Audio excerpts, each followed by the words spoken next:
Good morning, YouTube family, on this dreary Sunday, November 30th. Major Havoc has left me for the week, so I'm kind of bored sitting at home, so I thought I'd bring up a little video of mine.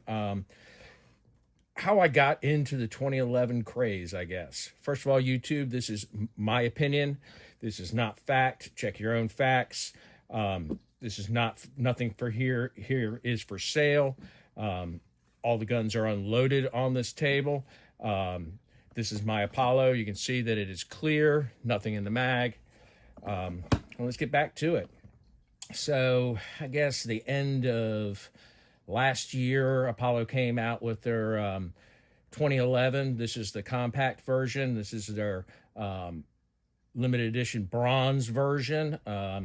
This is a sub $1,000 gun. I think I paid 999 bones for it. And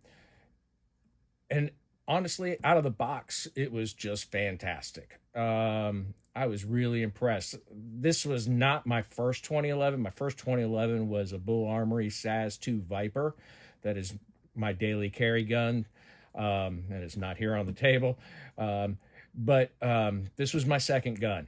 I wanted something a little bit different than my SAS-2 Viper. That's a pretty light gun, a little bit snappy, even though it is comped, but it is an all aluminum frame gun. This gun is an all steel gun. I guess where to start. Okay, so when I got this gun, I fired it quite a bit. Probably put 1,000 rounds through it without any modifications.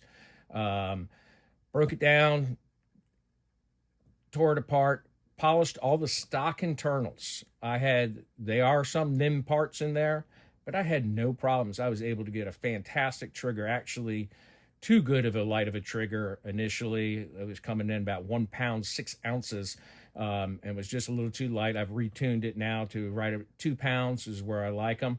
But like I said, stock internals, just polished and cleaned up. This has gone through several iterations since I've had it. The first thing we did is we did the V8 porting. It's on both sides, as you can see.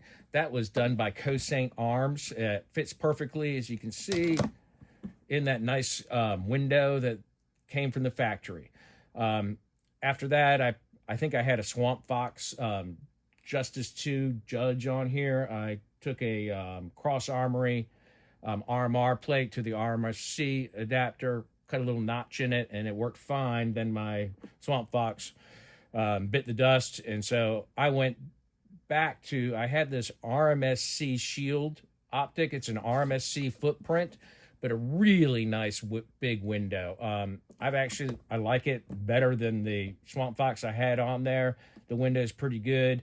It sits much lower than having this plate and that big Swamp Fox. As you can see, these Swamp Fox optics are damn big and they sit damn proud.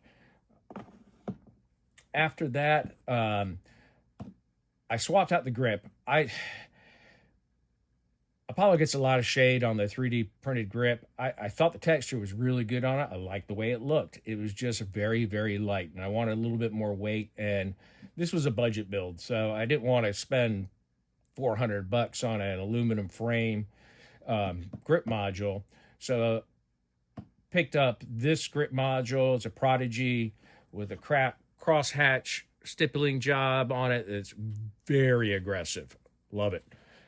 Picked that up from my buddy Major Havoc, and then put a steel magwell on it to add a little bit more weight to it. Really helped out with the balance of the gun and recoil and everything. Next thing I put in was a Dawson Precision toolless guide rod. Real nice and easy to take everything out and do everything you need to do. And then, lock that back again.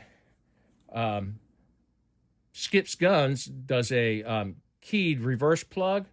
This really, really filled out the open space here. It looks great, but it really helped with precision. The gun's very, very accurate, don't get me wrong. But this just made it so much more consistent. I could do 1-inch groups now with this thing at 10 yards without any problem. It's very good. I highly recommend it. It was very inexpensive to do. We got fitted with an Olight, tried to kind of blend the same colors. It's close enough. Then we took this to TDS Gunworks, my buddy Trenton out there in Wyoming. Did the 4 ports on top of here. That really helped out with muzzle rise. This is like I said, a Commander, so it's a short stroke, but it's really helped keep that muzzle down. It goes right back to 0 on the dot for quick follow-up shots. But all in all, I mean, it's a really fun gun for a sub $1,000 gun for when it was new to probably, gosh, 1,600 into it without the optic and light, just with enhancements and grips. And we went with a red dirt trigger. But just an all in all fun gun. It's got a unique look. It's got, as you can see, it's a Cerakote, not a PVD, but it's a good looking Cerakote. It's definitely unique. You don't see it very often. Apollo does a real nice job with it. But really impressive gun for what it is. I pinned the grip safety on this Prodigy grip, so it's real nice. Trigger, like I said, let's make sure you guys can see it. Right at 2 pounds. Real positive reset. You can see it's got very little creep.